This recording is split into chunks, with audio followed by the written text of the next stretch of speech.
The idea of working less is always so appealing. I mean, I have 1,000 things I always want to do, books I want to read, places I want to go, people I want to see. And I also love what I do. I love speaking and consulting and helping people work better together. So they want to come to work. So work is a joy. I love all of that. So how do I balance all of these things?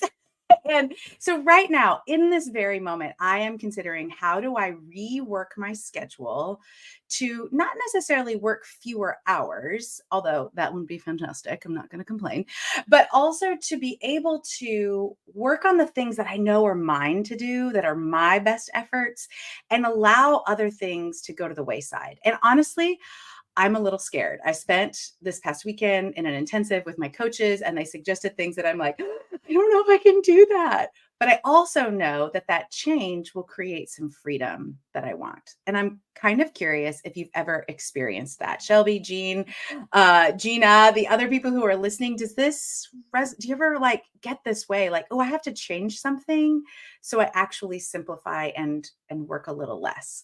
So as I was thinking about this topic a few weeks ago, I think sometimes as corporate leaders, we just take on this idea that I have to take what comes to me and I don't have any control, when actually I will push back on you and say, you do have some control over the way that you work your work life and your home life. So I really wanted to bring LaShonda.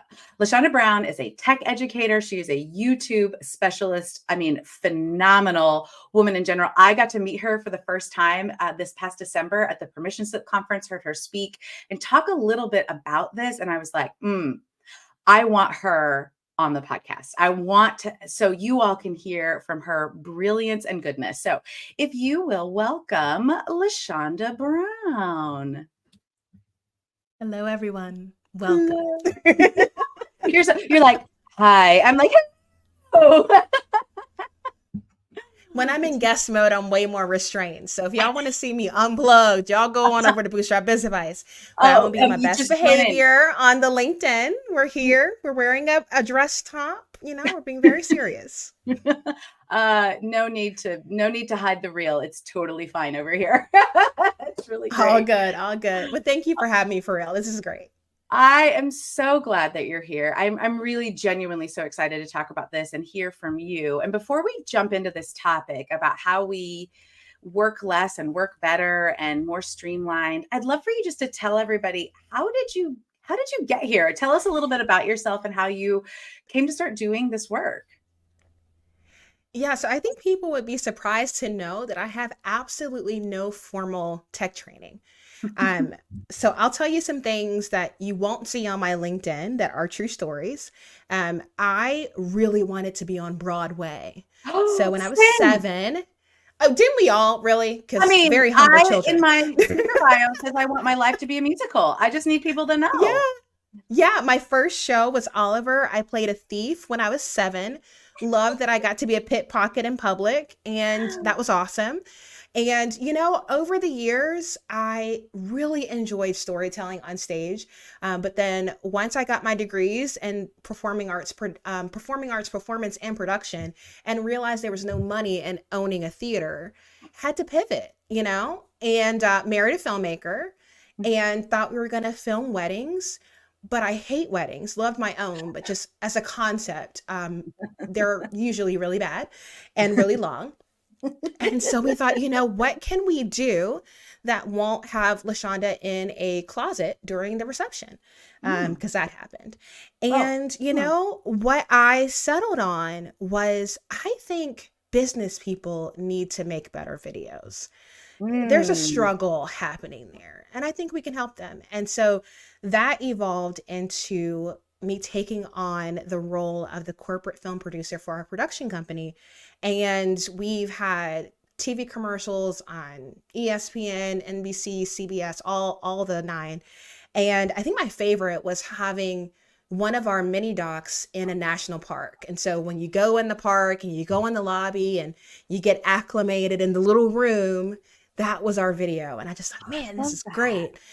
But honestly, did that for a decade and thought, wow, I would really love a new job. But how do you do that as an entrepreneur without just burning it all to the ground?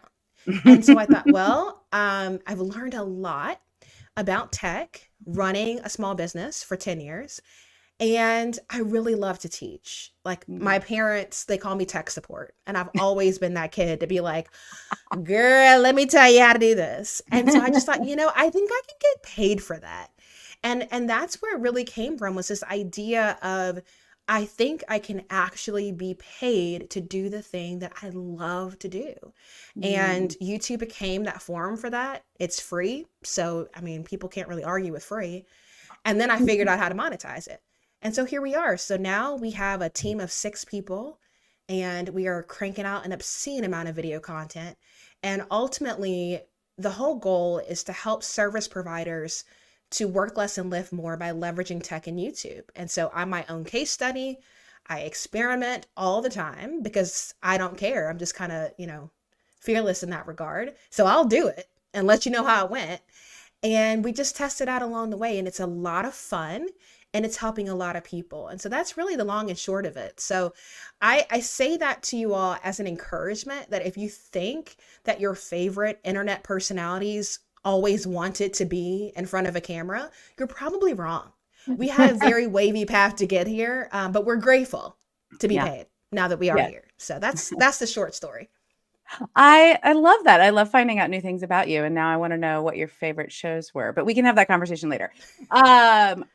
Last 2 weeks ago, Kate Harris was on, and we were talking about point of view and how some leaders get really nervous about sharing a strong point of view. And we talked about why that's so valuable, because people need to know where they're going. The other thing I hear often from leaders is, I don't want it to be about me, so I don't want to put my face out there. But that idea of video, so then, is really scary. And how do we, so then it becomes this like, oh, how do I even begin to think about leveraging that when I don't know even how to get out there? So I'm just thinking out loud at this point. But so when I was thinking about you, and wanting to hear from you, how do you get people even to start to wonder about, how do I work less? Because I think there's this deep-seated American, pull you up by your bootstraps, work should be hard, and I have to work hard, otherwise it doesn't matter. How do you break people out of that mode to start to say, you can use these tools, it doesn't have to be that hard? I think I just start with the concept of life is too short to create a job you hate. So if Yes. you're the one who Yes. created this whole scenario, do you actually want to work 60 hours a week? I mean, if that's what you love, then go for it. But I don't. Mhm. I want to be present. I want to be available for friends and family. I don't want to live my life in front of a screen. And so the goal is, I want to craft the life I want to live. And what do Mhm. I need to leverage to get myself there? And so I just think that at the end of the day, this whole concept of wearing our busyness like a badge of honor is just, it's tired. It's literally It's tired, so and literally. it's not helpful. And I think what's so funny is so many of the people who were, you know, the hustle bros of, the 2010s, their bodies are breaking down, their marriages are falling apart, and it's just so obvious that there's collateral damage from that mindset. And Mhm. so I think we approached it with the perspective that doing more equals more. Mhm. And I would venture to say doing more most of the time actually means less. It means less joy, less energy, less fulfillment, because you're all over the place. Yeah. And so I just think that we have all of these preconceived notions that are actually wrong. And so Mhm. really you have to unlearn more things than you need to learn. And so I just think that ultimately what technology does is it levels the playing field, and it helps you to do less manually so you can live a more fulfilling life.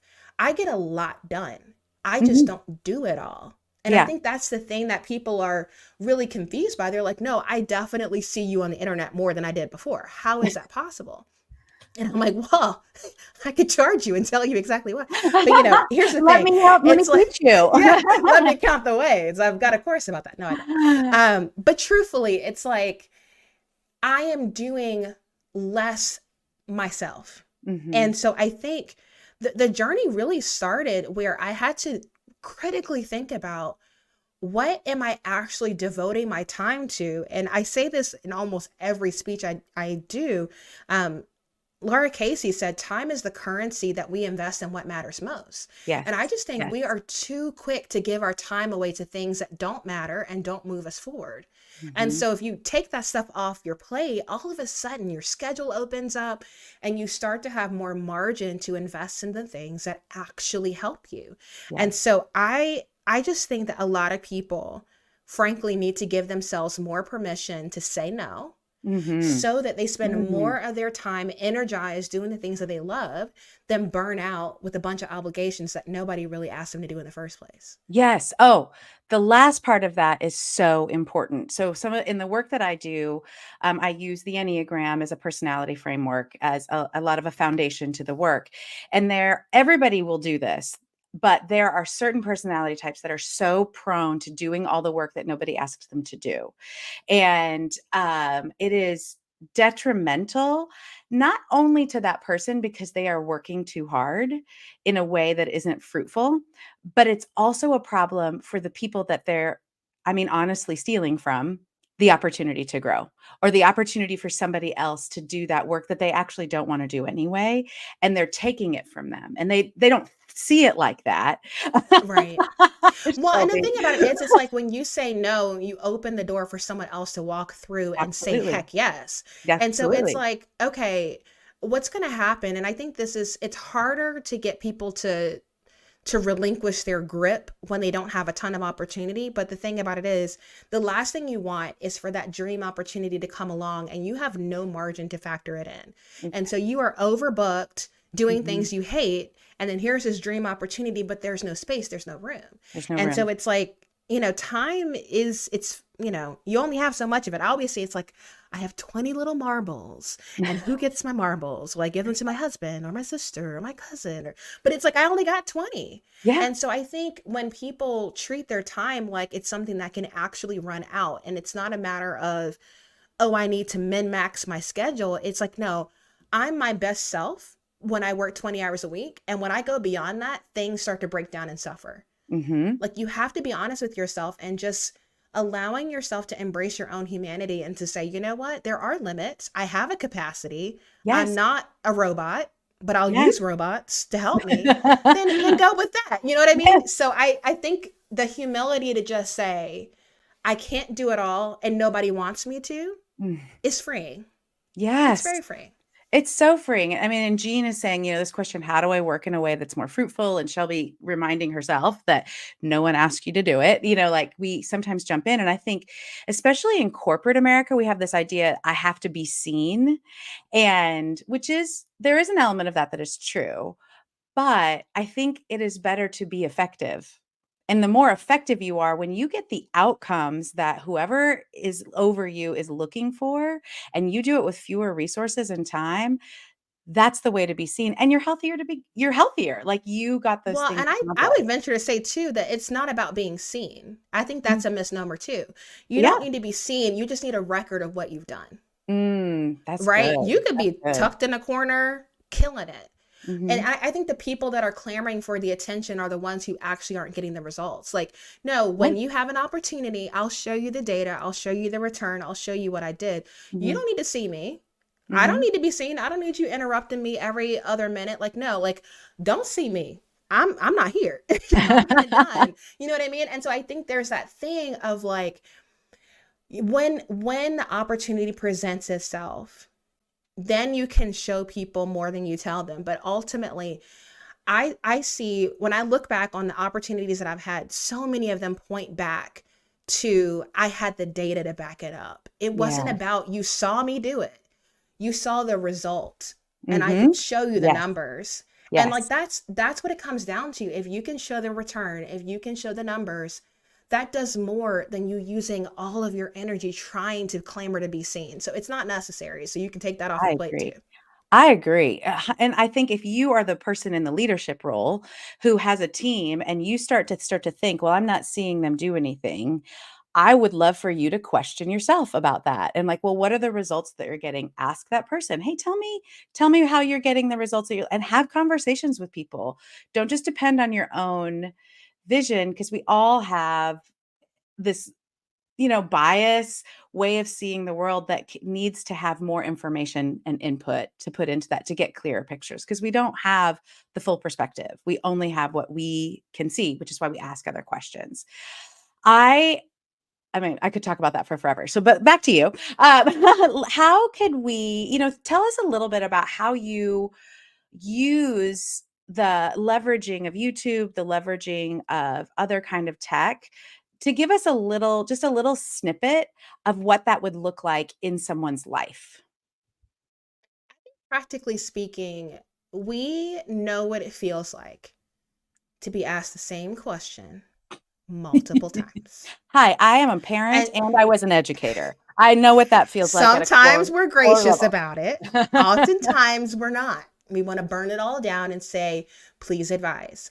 But at the end of the day, when you hit that point where you're like, my goodness, I'm just repeating myself, that should have been a video or that should have been a system. Mm, And that's the long and short of it. The time that you spend saying the same thing over and over and over again, that's time that could have been utilized better in another area of your life or your business. And so mm, that's what I try to get people to understand, because like if you can do a Zoom call, you can make a YouTube video. So don't get caught up on production value and all the things. You can either outsource it, you can automate it. I mean, it's ridiculous what's out there, but it's the concept. It's having the mindset of I am utilizing these resources to keep myself from reinventing the wheel over and over and over again. And in a lot of ways, it's not even just your time is being wasted. It's not the most efficient way to communicate.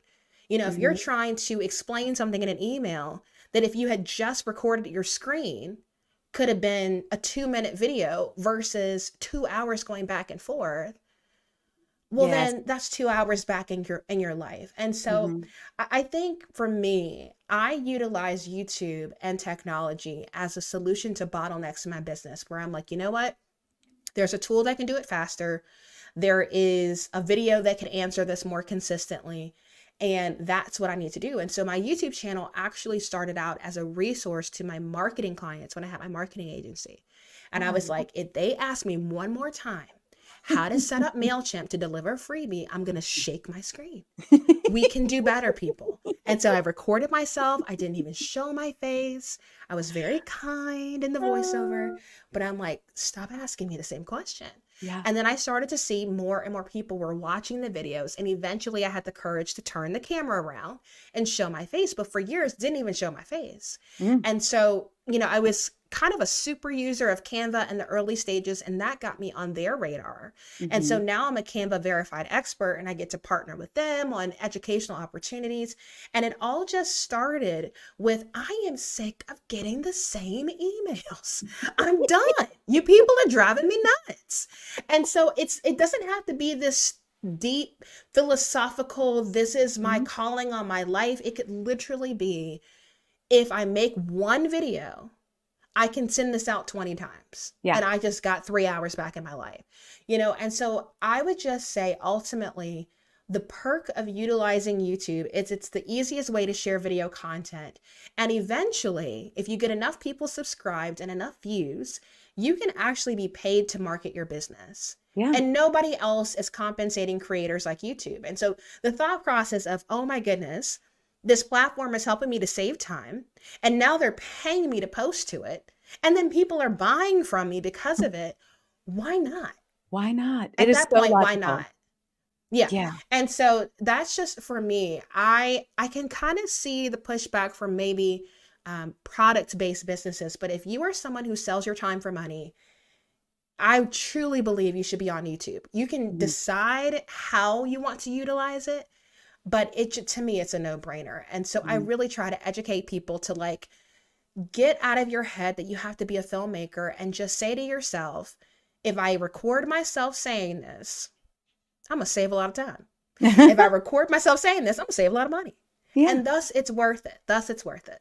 I just love the frame. I mean, there's so many benefits even after that you've talked about. Like if they're going to pay me to be here, like that's amazing. But just even the decision-making filter of if I keep repeating myself, it needs to be a video or a system. That is something everybody can do in their entire life. I think about my husband is a great leader in his organization, and he is fairly new in this organization, and he started making once a week looms for the questions that he was getting. So as new staff came on, not only were they getting to know him, so he's using the video, but they were getting to, when they go back, what did they say? You can go back and replay it.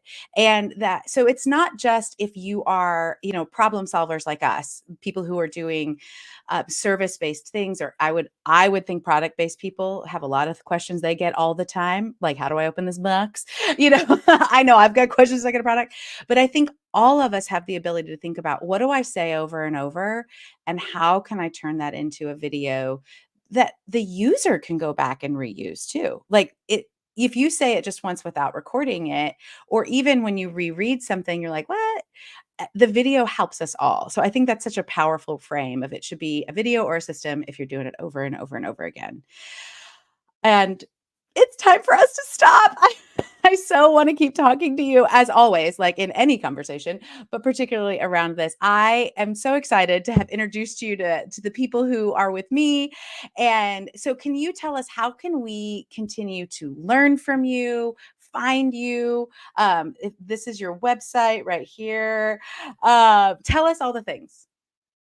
Yes, I make it really easy. Go to LaShondaBrown.com, and we have an app launching late summer. So when that's ready, I'll be able to say, go to the App Store, go to the Play Store. But until then, just go to LaShondaBrown.com. And what I have learned is the most effective way to connect with people is to teach them live. I love it. So every month I do a free YouTube workshop. So you can now get access to the past workshops I've done this year on the site. And then this month, we'll be focusing on how to craft content that converts. We have this joke in our membership where I say, like, you guys are consumed with how to make the shmoney. So we're just going to talk about the shmoney this month. I'm like, y'all don't care about watch hours. You don't care about analytics. Y'all just want to make some shmoney. So that's what we're going to do. I'm going to tell you how to do it. But there's a specific way that you need to craft your content so you're not perceived just as an educational resource and more like a funnel to a paid offer. And so I want to try to show people how to do that, because it may not come naturally to them.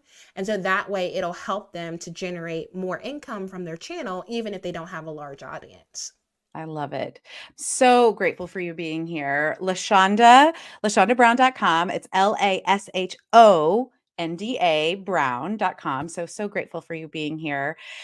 We are live, as I say at the beginning, every week at 1 p.m. Next week is Tony Martinelli. I'm so excited about his book about campfire lessons for leaders, and really appreciate your time today. It was so great having you. Yeah, it was great being here. And I hope you guys will find me on the internet somewhere and give YouTube a chance. That's right. Okay. Bye, everybody. So let me put my coach hat on for just a sec. Don't just leave this here. Take a moment. What did you learn? What's your next tiny action step? Share this episode with someone and tell them. Connect with us to keep this conversation going. As always, I'm Jen Whitmer. Thank you for listening to Joyosity. I don't take for granted that your earballs have a lot of information coming at you. Please take a moment to rate and subscribe. It really helps more people join us in creating positive culture with complex people. So work is a joy, people are whole, and organizations flourish. Can't wait for you to join us next week.